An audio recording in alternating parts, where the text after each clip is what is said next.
Udah ada 14 pertanyaan, Dok. Tapi kita nanti setelah narasumber kedua bagaimana, Dok? Oh gitu ya? Nah. Nggak boleh duluan? Oh gitu. Waktunya terbatas, Dok ya? Oke deh. Ya, nggak apa. Ini ada beberapa pertanyaan yang sama nih, ada 14 cuma. Oke deh, kita fleksibel aja ya. Jadi yang satu pertanyaan yang banyak ditanyakan di sini adalah setelah sembuh dari COVID, ya, kapan bisa divaksin, Dok? Jarak lamanya langsung divaksin 3 bulan. Ya. Kalau sebelum 3 bulan, efeknya apa, Dok? Jadi gini, sebenarnya pada prinsipnya setelah terinfeksi, sembuh, udah terkonfirmasi negatif, itu boleh-boleh aja divaksin. Nggak ada efek, boleh. Cuman, vaksin kita ini masih sedikit. Nggak kebeli sama negara, masih sedikit, rebutan. Nah, makanya ada prioritas-prioritas. Siapa yang divaksin? Makanya yang divaksin itu kan orang tua dulu, terus pendampingnya, kemudian terus guru-guru yang persiapan persiapan sekolah offline. Yang lebih awal lagi kan nakes. Jadi nakes dulu karena memang mereka yang terpapar kan. Nah, habis nakes mulailah kepada orang tua. Setelah orang tua pendampingnya. Setelah pendampingnya baru guru-guru sektor lain kan. Itu sektor-sektor ekonomi, Gojek, Grab, yang online kan. Karena memang pencatatan vaksin dunia itu sedikit. Makanya sekali berCina aja, Cina nih ya, yang memproduksi Sinovac, mereka ngimpor AstraZeneca sama Pfizer. Cuman lucunya, beritanya di Indonesia, Cina aja pakai AstraZeneca sama Pfizer. Berarti mereka nggak yakin dengan vaksinnya. Begitu kan? Iya. Itu yang timbul viralnya di Indonesia. Padahal bukan. Karena kemampuan bikin vaksin itu kan terbatas. Nggak gampang bikin vaksin itu. Karena keterbatasan itu, mereka impor punya AstraZeneca sama Pfizer. Karena mereka punya duit, ya beli. Cuman lucunya informasi di kita, mereka nggak yakin, makanya pakai itu. Nah, memang ya, itulah yang terjadi kita. Nah, sebenarnya bisa setelah negatif, cuman masalah skala prioritas. Kenapa skala prioritas? Nah, selama 3 bulan setelah terinfeksi kita, sebenarnya tubuh kita masih terlindungi oleh antibodi yang terbentuk waktu kita selagi terinfeksi. Jadi ini yang jadi alasan kenapa boleh ditunda, bukan nggak boleh divaksin ya. Kenapa ditunda? Kenapa ditunda? Ya karena mereka yang baru terinfeksi ini selama 3 bulan masih terlindungi. Jadi bisa kita tunda. Iya. Oke, Dok. Jadi bukan karena berbahaya ya. Bukan. Justru karena dia masih aman 3 bulan gitu, Dok ya. Masih aman 3 bulan. Makanya yang dikerjain yang belum aman. Oke, Dok. Terima kasih. Nah, ini pertanyaan berikutnya dari Bu Santi ya. Nanti Pak Kamrolin belakangan sebentar ya.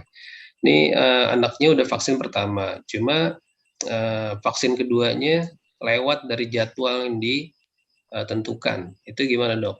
Nggak apa-apa, hajar boleh aja. Nggak apa-apa? Oke. Lebih cepat juga nggak apa-apa ya? Yang penting dapat. Oke, jadi sudah terjawab ya. Kemudian ini, Dok, ada juga beberapa pertanyaan nih para penyintas nih. Kapan penyintas ini akan hilang efek dari COVID-nya? Kemudian bagaimana tips memulihkan pernapasan? Pertanyaan dari Pak Kamrolin dan Pak Hartoni ya. Nah, karena sekarang nih jalan 2 putaran aja udah ngos-ngosan nih, kapan dia akan sembuh total gitu. Punya BPJS nggak? BPJS kayaknya sih punya nih, orang-orang Cipayung mah udah taat ya. Insya Allah kan, ya. Paskesnya di Dokter Salma kan? Iya. Nah, rujuk aja ke dokter spesialis paru, nanti diobatin. Jadi gini, long COVID atau gejala sisa dari COVID, jadi waktu kita kena COVID, paru kita itu ada yang mengalami fibrosis. Fibrosis itu jaringan parut, ibarat luka, ada bekas luka kita kan ya, jaringan Iya, parut. iya. Nah, Iya. itu terjadi di paru kita. Sehingga proses tangkapan oksigen atau proses pernapasan di tubuh kita sudah tidak normal lagi seperti semula. Nah, ini sebenarnya dikhawatirkan oleh dokter anak jika terjadi pada anak-anak. Kalau pada anak-anak kan masih panjang hidupnya kan. Nah, itu yang dikhawatirkan. Produktivitasnya nanti menurun. Nah, karena kalau kita yang udah usia tua, ya kebetulan ya udah tua kan, ya sebenarnya sih berbahaya juga. Yang seharusnya kita masih angka harapan hidup orang Indonesia itu sekarang, khususnya buat Depok kan, sempat di atas 70 tahun kan, 72 atau 74, saya lupa persisnya. Nah, bahkan sekarang udah trennya tuh umur-umur udah bisa 80 tahun. Nah, dengan kondisi COVID ini bisa jadi angka harapan hidup kita jadi turun karena fungsi parunya mengalami penurunan. Nah, karena sudah mengalami gangguan secara anatomis, yaitu ada jaringan parut, fungsinya menurun, maka fungsinya kita perbaiki. Bagaimana? Dengan obat-obatan. Dan boleh dibilang ini bisa jadi, kedepannya bisa jadi kita tergantung dengan obat. Nah, obat-obatannya itu mirip dengan obat-obat yang diberikan kepada penderita penyakit paru obstruktif kronik. Itu dokter paru biasanya lebih paham terkait ini. Maka nanti dikonsultasikan aja ke dokter spesialis paru, dia dikasih obat-obatan. Biasanya pakai dikasih obat-obat itu ya, inhaler ya, yang dihirup dengan dosis rendah, bisa bertahan, yang bisa lega lah napasnya. Ya kalau memang pasiennya dokter sama, enak lah minta rujukannya, gampang kan? Aja. Oke. Siap, siap. Paru. Ya. Terima kasih dok. Ini ada selanjutnya pertanyaannya. Nanti bisa ini nggak apa-apa ya, bukan promosi maksudnya. Istrinya. Biar komunikasi dengan dokternya enak. Kalau sama orang mungkin bisa jadi ya nggak optimal ya pelayanannya. Mungkin bisa kayak istri ya di rumah sakit. Ya mungkin kita sama udah tahu lah. Oh iya, oke. Nanti di share aja ya. Kalau boleh tahu dok, di mana prakteknya? Ya, dokter Sama udah tahu. Makanya lapor aja ke dokter Sama, nanti dokter Sama yang siap. Oke. Biar dokter Sama komunikasi mas saya. Kemudian ini kenapa orang yang kena COVID kan harusnya muncul kekebalan dok ya. Nah, ini kenapa masih harus divaksin? Itu yang pertama. Kemudian kenapa orang yang sudah divaksin masih kena, bahkan bisa 2 kali kenanya gitu. Gimana dok penjelasannya nih? Jadi gini, yang pertama, kekebalan pasca terinfeksi itu kan masanya cuma 3 bulan sejauh ini. Nggak lama. Ya? Jauh beda dibandingkan dengan vaksinasi. Kalau vaksinasi itu bisa 1 tahun sampai 2 tahun. Oh, itu pun nggak sampai seumur hidup ya? Nggak. Nanti ada boosternya. Makanya saya terus terang agak pesimis dengan kesuksesan vaksinasi kita di Indonesia. Itu hitungan saya, kan dengan efikasi kita yang hanya 65% di Indonesia, berarti kita butuh vaksinasi itu sekitar 80% populasi supaya tercapai herd immunity atau kekebalan komunal, kekebalan komunitas. Itu harus 80% penduduk Indonesia divaksinasi. Kalau kita ambil aja 250 juta penduduk Indonesia, berarti harus 200 juta penduduk Indonesia yang divaksinasi supaya kekebalan komunitas atau kekebalan komunal tadi tercapai. 200 juta. Kalau kita pakai Sinovac saja yang paling murah nih ya, bukan AstraZeneca atau Pfizer, Sinovac harganya 200.000 per vial. Sementara dia butuhnya 2 dosis, berarti 2 kali 200, berarti 400.000 kali 200 juta penduduk Indonesia, berarti 80 triliun butuh biaya. Sanggup nggak? Kira-kira orang Kementerian Keuangan ada nggak? Mungkin paham lah. Nah, itu masanya 2 tahun paling lama. Berarti 2 tahun lagi di booster lagi kan? Di booster berarti keluarin duit lagi kan 40 triliun.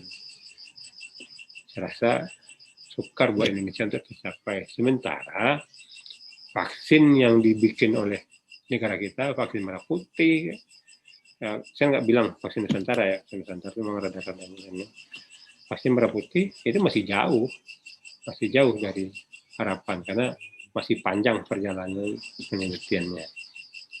Jadi agak berat kayaknya. Makanya saya sempat nyelutup ke teman-teman, coba deh di compare biaya vaksinasi dengan biaya pemberian bantuan langsung tunai kalau seandainya kita lakukan lockdown. Mana yang lebih murah? Kayaknya bantuan mendingan lockdown.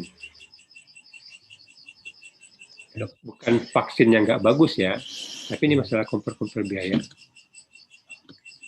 Gitu. Ya. Oke, terima kasih dok. Kemudian ini orangnya isoman dok. Ya. Ini bagaimana strateginya? Kan kalau isoman itu masih kumpul sama keluarga dok. Dia pakai kamar mandi bersama. Ya, itu yang pertama. Ya, strategi gimana supaya anggota keluarga tidak tertular. Kemudian yang kedua, kalau dia menyusui dok, seorang wanita terpapar COVID, dia benar punya bahaya harus menyusui. Ini gimana dok? Nah, idealnya yang nama isoman itu memang harus tersendiri. Syarat ideal isoman itu punya kamar sendiri, punya kamar mandi di dalam kamar. Kalau kamar mandinya masih gabung, berarti tidak memenuhi kriteria isoman.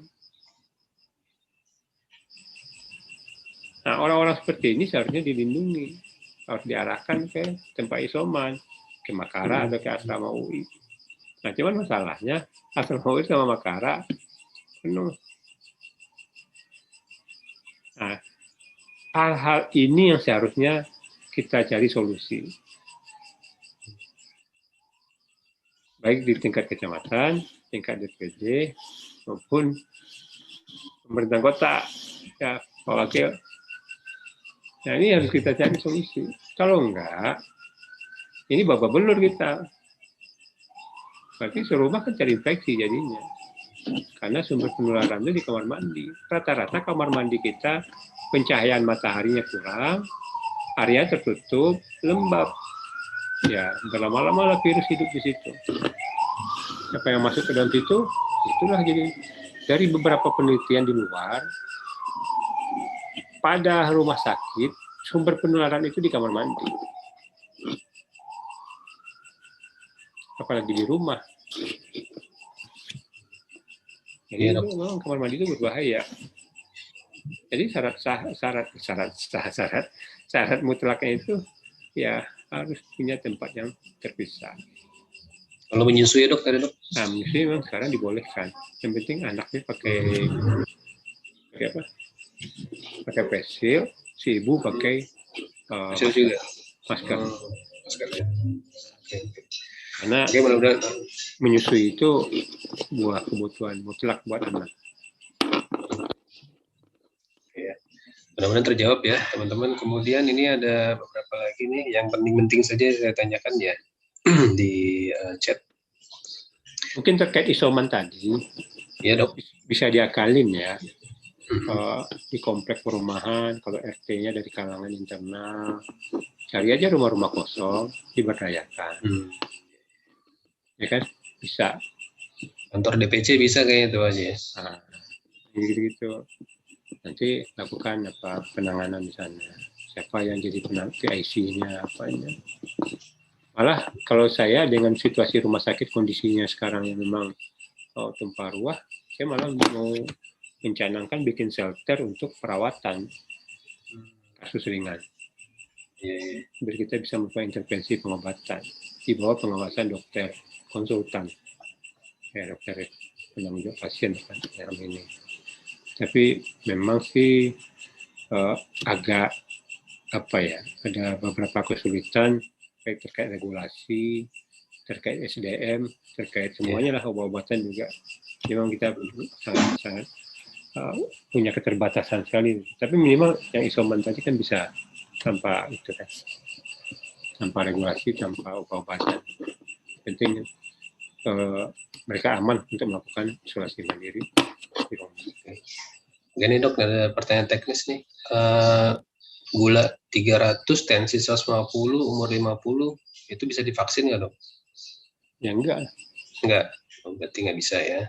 Bukan nggak bisa, seharusnya bisa. Dengan kondisi sekarang nggak bisa. Seharusnya, jadi gini, yang justru yang wajib vaksin itu adalah penderita-penderita sakit gula, penderita-penderita hipertensi, penderita sakit ginjal, sakit apa-apa. Itu tuh orang-orang yang wajib divaksinasi. Tapi syaratnya apa? Mereka dalam keadaan terkontrol. Justru kita-kita yang sehat, anak muda, itu tidak terlalu, ya dalam kutip ya, lebih memprioritaskan mereka dibandingkan orang anak muda ini. Makanya di Selandia Baru saya bilang tadi, hanya 9,6% di vaksinasi itu orang tua, orang-orang sakit. Itu diprioritaskan. Nah, cuma syaratnya mereka harus terkontrol. Nah, terkontrol gimana? Harus berobat ke dokter. Maka lagi-lagi butuh BPJS supaya berobatnya benar. Jadi pakai BPJS, kontrol ke paskesnya. Nah, di sana kan alhamdulillah ada klinik tuh yang memang internal kita bisa kita minta rujukan ke rumah sakit, berobat ke dokter penyakit dalam, lakukan pengobatan. Kalau seandainya terkontrol, di PRB-kan lagi di klinik bersangkutan. Nah, bisa terkontrol, mendapatkan obat-obatan yang bagus. Obat-obat BPJS bagus-bagus. Dan itu biayanya cukup mahal kalau seandainya kalau kita pakai biaya sendiri. Cuman sayangnya lagi-lagi nih, teman-teman kita lebih percaya dengan pengobatan-pengobatan yang lain. Herbal termasuk berita yang aneh. Misalnya kayak gini. Ini agak ini ya, ini penting ya yang saya sampaikan. Jangan minum obat gula, nanti tergantung. Pernah dengar nggak yang begitu? Jangan minum obat darah tinggi, nanti ketergantungan dengan obat darah tinggi. Jangan minum obat darah tinggi, nanti rusak ginjalnya. Nah, ini tuh yang aneh di kalangan kita. Sayangnya itu di kalangan kita. Justru obat-obat darah tinggi itu mencegah supaya ginjal kita nggak rusak. Karena darah tinggi itu merusak ginjal. Ginjal yang rusak menyebabkan darah tinggi. Udah kayak lingkaran setan jadinya. Obat gula, biar gulanya turun. Kalau nggak minum obat gula, gulanya naik, merusak ginjal. Kalau rusak ginjalnya, darah tinggi. Double jadinya. Sudahlah gula merusak ginjal, ginjalnya rusak ini timbulkan darah tinggi tadi merusak ginjal, tambah parah ginjalnya. Jadi coba dirubah mindsetnya bahwa obat-obatan itu bukan karena kita ketergantungan. Memang tergantung, tapi bukan ketergantungan istilahnya, tapi kebutuhan. Kenapa kebutuhan? Jadi gini, tubuh kita ini diciptakan memang sesempurna mungkin. Mulai dari lahir, dia mengalami proses pertumbuhan. Umur 20 tahun, mentok-mentok lah. Mentok-mentok 25 tahun lah. Nah, stuck di 25 tahun, mendatar sampai umur 40 tahun. Di umur 40 tahun, mulailah penurunan daripada fungsi-fungsi organ kita. Karena sudah tidak ada pertumbuhan, yang ada hanyalah proses degeneratif. Proses degeneratif yaitu proses pengerusakan tubuh sampai usia kita tua. Kalau usia tua kita itu kan, kenapa kita ringkih, peyot, itu kan ada proses degeneratif kan. Tubuh kita ini rusak, mengalami kehancuran, ibaratnya layu. Nah, jadi makanya timbul penyakit itu mulainya di umur 40 tahun. Karena mulainya proses degeneratif. Berarti kata kuncinya secara anatomi itu maksudnya secara tubuh kita itu mengalami kerusakan. Kalau ibaratnya di mobil itu, ban mobil yang kita pakai sekian tahun, udah aus. Mesinnya udah aus. udah rusak-rusak. Cuman kalau di mobil, bannya itu bisa diganti. Kalau di tubuh manusia, ginjal itu nggak bisa diganti. Kalau diganti ya transplantasi. Tapi kalau pun udah tua, kita tetap aja dengan penurunan. Otak nggak bisa diganti, jantung nggak bisa diganti, hati nggak bisa diganti. Kalau proses penuaan, beda ya kalau proses transplantasi, beda lagi babnya ya. Nah, karena nggak bisa diganti, jadi penurunan fungsi, pengerusakan secara anatomis, secara tubuh, otomatis fungsinya pun jadi menurun kan? Nah, dengan menurun fungsi ini, otomatis terjadilah gangguan-gangguan, darah tinggi, gula, dan lain-lain. Nah, untuk mengembalikan atau mempertahankan fungsi ini tetap normal, butuh obat-obatan. Jadi bukan tergantung, butuh obat-obatan. Nah, mindset ini yang seharusnya kita tanamkan pada diri kita semuanya, terutama apa ini? Nah, inilah yang perlu kita pahami. Jadi jangan ketergantungan bahasanya, kebutuhan. Kayak ginjal, kayak apa? Sakit gula. Kan memang pankreasnya itu yang udah mengalami kerusakan. Nggak bisa kita ganti kan pankreasnya. Nah, bagaimana dia supaya bisa memacu pankreas ini memproduksi insulin sebanyak mungkin? Butuh obat-obatan. Obat-obatan itu pun memicu supaya pankreasnya optimal bekerja, ada batas waktunya juga. Dengan batas waktu itu aja kita sudah mengalami keterbatasan, apalagi nggak kita kerjakan. Jadi pemahaman ini yang tidak utuh diterima oleh teman-teman kita, sehingga pengobatannya nggak tuntas. Nanti tahu-tahu gagal ginjal, stroke, anfal jantungnya, nah baru heboh. Itu pun juga nggak patuh dalam berobat. Makanya boleh dibilang banyak juga kejadian kan pada usia-usia muda udah meninggal. Nah ini ya sekilas nih. Ini nggak apa-apa ya, agak lama dikit ya. Ini penting. Rasulullah hijrah umur berapa? Dapat wahyu umur 40 tahun.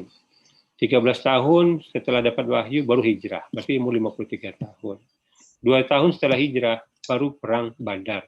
Berarti Rasulullah perang itu umur 55 tahun. Bayangin jadi panglima perang dari Madinah ke Badar itu 250 kilo. Naik kuda, perang nyampe sana. Kebayang nggak kekuatan fisik Rasulullah? Utsman bin Affan, umur 81 tahun, masih bisa punya anak. Ada nggak orang Indonesia sekarang kayak gitu? Jadi kuat-kuat fisiknya. Nah, pemahaman-pemahaman ini yang tidak. Nah, cuman kita taunya ya yang aneh-aneh. Penafsiran-penafsiran hadis, penafsiran Quran terkait pengobatan sangatlah sempit. Seakan-akan itu jadi tibun nabawi. Lupa bahwa bapak kedokteran itu dari Islam. Ibnu Sina, Ar-Razi, Al-Zahrawi. Itu bapak kedokteran modern. Barat belajar ke mereka. Barat ngambil, dikembangkan, itulah bapak kedokteran modern. Jadi kedokteran modern yang ada sekarang itu adalah kedokteran Islam sebenarnya. Atau tahu sama teman-teman kita yang baru belajar sekian bulan, udah jadi tabib tibun nabawi. Kan boleh dibilang, ini maaf saya keras ngomong, ngaco. Karena banyak kejadian dampaknya pada teman-teman kita. Nih, pasien TBC diobatin dengan madu, diobatin dengan hal-hal yang rempah-rempah, herbal. Apa jadinya? Parunya rusak. Dan banyak saudara-saudara kita meninggal karena TBC. Dengan kondisi paru yang rusak. Itu sudah banyak saya temukan. Miris. Jadi, ini pemahaman kita itu harus utuh dalam memahami ini. Ayat-ayat kauli dengan ayat kauli itu nyambung. Tidak terpisah. Ini seakan-akan kita menjadi, kalau saya bilangnya agak kerasnya, kaum ekstremis kanan, sekuler ekstremis kanan. Karena ya sekulernya maksudnya memang agamis, tapi sekuler. Sekuler kenapa? Memisahkan antara ilmu agama dengan ilmu sains. pemahaman yang salah sama teman-teman kita. Makanya sangat miris sekali. Yang saya pegang aja ada kelompok-kelompok tahfiz, ustadz-ustadz kita itu korban herbal sehingga parunya tuh luluh tuh maksudnya hancur. Itu kan miris sebenarnya, nggak boleh terjadi sebenarnya. Ya, itu terjadi di Depok lagi, kota metropolitan.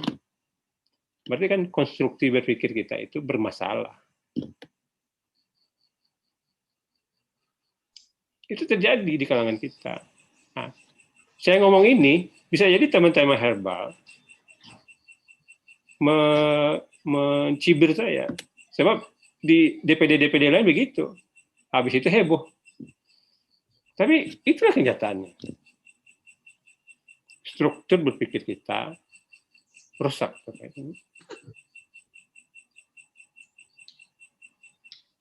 Jadi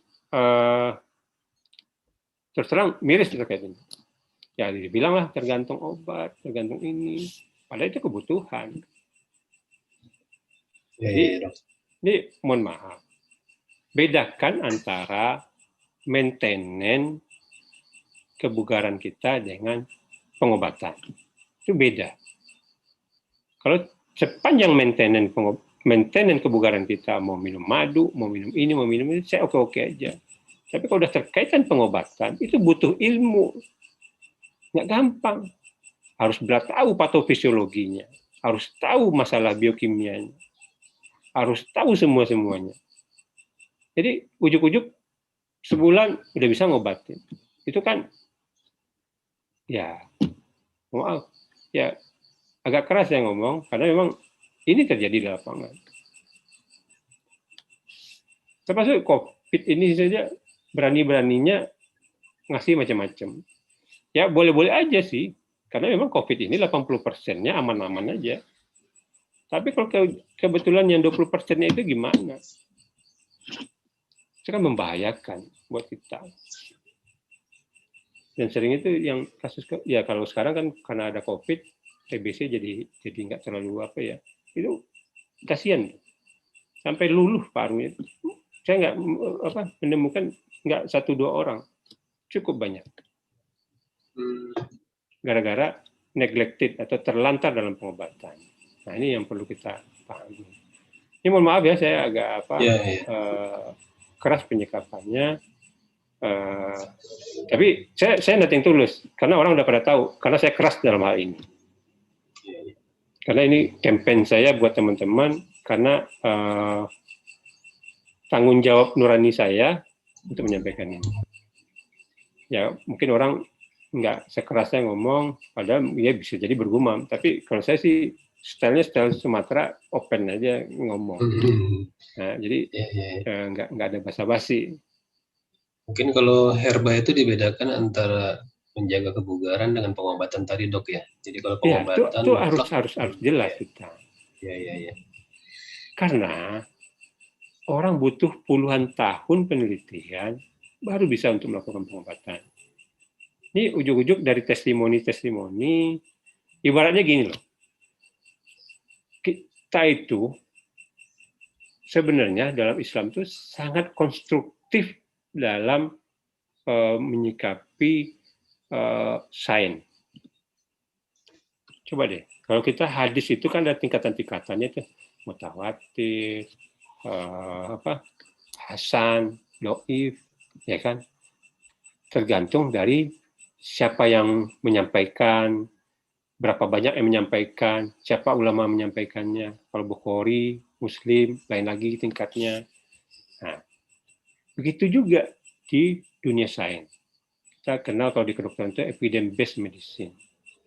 Kalau sudah dilakukan oleh sekian center, sekian penelitiannya, sekian pusat penelitian, dan diakui, disampaikan dalam jurnal ilmiah, itu grade-nya A. Terus lagi di bawahnya itu B. Di bawahnya lagi grade-nya C. Di bawahnya lagi grade D. Grade D itu adalah statement yang disampaikan oleh pakar di bidangnya dalam sebuah acara itu grade D. Nah, lantas kita testimoni pasien udah menjadi sebuah pembenaran dalam pengobatan. Itu kan sangat naif sekali kita. Kalau dalam ilmu hadis, coba deh, satu orang menyampaikan, orangnya sudah pernah berdusta sekali. Itu kan nggak bisa diambil hadisnya. Yang terkait ini kan sebenarnya kita tuh sangat menghormati literasi terkait sumber bacaan. Itu yang paling jadi catatan pokok bagi kita. Tapi kenyataannya kita yang paling lemah terkait ini, khususnya bidang kesehatan. Ya, karena saya orang kesehatan ya, yang saya alami sendiri.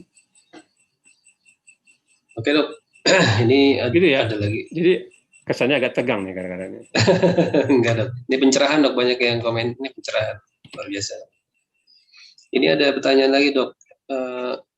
Pertama, itu sampah yang dihasilkan dari keluarga yang isoman itu potensi menularkan kepada tukang sampah nggak gitu atau orang lain gitu yang pertama. Kemudian enggak ya, oke.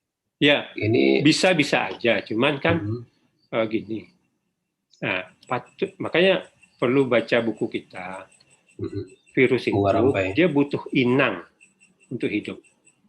Butuh, kalau bahasa kedokterannya sih host ya, bahasa biologinya ya host, atau bahasa Indonesianya inang. Sel hidup untuk bisa bertahan hidup. Kalau dia udah di luar, itu dia akan mati dengan sendirinya dalam butuh beberapa waktu. Jadi sampah kan udah diantepin udah sekian jam, sekian hari malah kan. Kalau di kamar mandi itu dok itu? Nah, makanya kalau saya kamar mandi itu harus sering-sering kita sabunin lantainya, apanya, sering-sering kita bersihkan. Itu solusi ya, solusi. Nah, kalau bisa sampahnya reguler kita buang. Maka tempat sampah kan berada di luar kan, kena sinar matahari. Itu dengan sinar matahari juga dengan sendirinya udah cepat matinya virus. Jadi nggak perlu dikhawatirkan. Makanya kita penyikapannya jangan terlalu parno, tetapi juga jangan terlalu abai. Makanya kita harus punya ilmu terkait itu. Nah, ilmunya ada di buku. Makanya kita itu deh, rajin-rajin baca. Bunga rampai itu dok ya? Iya. Nanti bisa kita sebarluaskan. Itu bukunya bisa dipertanggungjawabkan. Ya, makanya bacanya jangan share yang di WA. Iya. Ya dok, ini ada beberapa pertanyaan terkait dengan obat ini. Jadi ada yang ini lagi kondisi isoman kayaknya batuk berat gitu ya. Ini kira-kira obatnya apa? Ini tidak dijelaskan di sini umurnya nih. Ya. Jadi dia lagi minta ke Pak Ihsan, aja nomor WA saya, konsultasi Mas. Oke. Ini juga ada dari Bu Rodiah ya. Dia isoman udah 15 hari dok. Ya, tapi dia masih batuk dan diare terus-menerus nih. Ini apa bagian dari proses penyembuhan atau harus konsul dokter juga ini? Harap diingat, diare ini salah satu keluhan yang paling sering muncul dengan varian Delta ini. Bukan varian Delta juga diare juga, tapi di varian Delta ini lebih banyak lagi. Makanya perlu itu. 15 hari sebenarnya sangat disayangkan juga ya kalau belum dapat pengobatan. Itu cukup telat sebenarnya. Makanya saya ingatkan, kalau dari awal sudah ada keluhan, konsultasi ke dokter. Harus konsultasi ke dokter. Tapi memang, ya saya maklumilah kondisinya memang Cipayung kemarin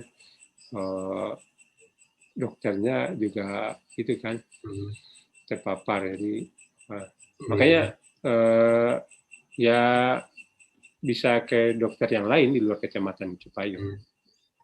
Pak Irsan kan pengurus Prokami, tahu ini. Oke, nanti yang konsultasi terkait dengan obat dan pengobatan bisa langsung komunikasi dengan Pak Irsan untuk mendapatkan nomor Pak Dokter atau bisa langsung di. Kalau perlu nanti saya anjurkan periksa ke rumah sakit biar di ronsen sama diperiksa darah ya. Iya. Nah, ini sekali lagi ya, mohon maaf ya. Kadang-kadang ada juga teman-teman konsultasi sama saya nih. Saya anjurkan periksa ya ke rumah sakit jam sekian. Kan ibaratnya gini, rumah sakit kan bukan punya kita ya. Jadi itu kan fasilitas pemilik kan, bukan kita. Cuman karena kita adalah orang-orang kita di sana, kita beri kemudahan dengan jalur kita. tapi tetap melalui prosedur kita. Kadang-kadang ada juga nih teman-teman nggak sabaran nunggu, tahu-tahu pulang. Nah, ini kadang-kadang saya sayangkan. Kenapa? Ya, yang jelas kan itu bukan kita punya, berarti kita harus ikutin prosedural. Dengan situasi kondisi sekarang yang sangat ramai sekali, pasti ada keterbatasan-keterbatasan. Nah, kita butuh sehat atau butuh kenyamanan. Kalau butuh kenyamanan, tentu bakal bisa, pasti ada antrian-antrian. Makanya coba kita memahami situasi secara utuh sehingga kita bisa menjalaninya lebih lebih tabah dan sabar lah. Memang gitulah situasi dan kondisinya. Ya. Oke dok. Ini mungkin 2 pertanyaan terakhir ya. Ini ada dari Ustaz Aulia. Ini untuk rujukan flek baru tadi sudah disampaikan ya. Bisa nanti hubungan dengan Pak Irsan. Kemudian dari Pak Miral, ini dok, tadi kan karakteristik virus itu bakal mati kalau inangnya nggak ada gitu ya, selnya nggak ada. Nah ini kalau untuk kasus jenazah itu kan udah mati dok. Penanganannya kenapa tetap ini harus? Jadi definisi mati inangnya itu bukan orangnya yang mati ya, selnya yang mati. Jadi orang mati itu selnya masih ada yang hidup? Iyalah. Jadi pemahaman awam itu kalau kita mati pula selnya semuanya. Enggak, ada proseduralnya. Nah, sel-sel yang ada dalam tubuh kita itu bisa bertahan sekian pekan, bahkan sekian bulan. Nah, kalau bertahan sekian bulan, berarti inangnya masih ada dong. Berarti virusnya masih ada kan? Ya. Hanya hasil penelitian dari ahli forensik, virus itu pada jenazah bisa bertahan sampai bulanan. Karena dia dengan cairan tubuh kita aja dia masih bisa hidup. Jadi kan jenazah itu nanti kan mencair itu ya. Nah, cairan tubuh kita yang cair ini bisa hidup. Makanya dibungkusin plastik yang rapat, yang rapi, jangan sampai cairan keluar di situ. Karena cairan tubuh kita yang keluar waktu cairan tubuh jenazah yang keluar itu sumber infeksi karena ada virusnya.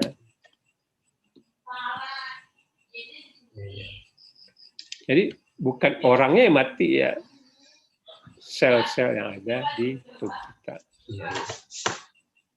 Oke dok, sepertinya habis ya. Tadi ada pertanyaan tuh, saya lupa tuh dok. Ini AstraZeneca itu kipinya memang lebih keras dari yang ini Sinovac atau bagaimana dok? Gini, pada takut soalnya dok AstraZeneca. Kalau bahasa kedokterannya itu imunogenicity-nya, jadi imunogenitasnya. Jadi tingkat dia bikin kekebalannya itu lebih kuat dia. Nah, kalau orang tingkat kekebalannya itu lebih kuat, berarti perlawanannya juga lebih kuat kan? Yeah. Nah, makanya efek samping di AstraZeneca itu juga lebih kuat biasanya dibandingkan Sinovac. Makanya kalau soal aman, efek samping aman Sinovac. Tapi kalau soal perlindungan, bagusan AstraZeneca. Efikasinya lebih tinggi ya. Ya.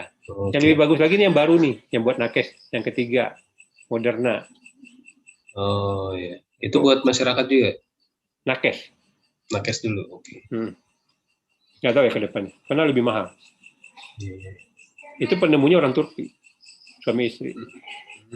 Masya Allah. Iya. Baik, terima kasih Pak Dr. Farrozi. Ini sudah tuntas pertanyaan semua.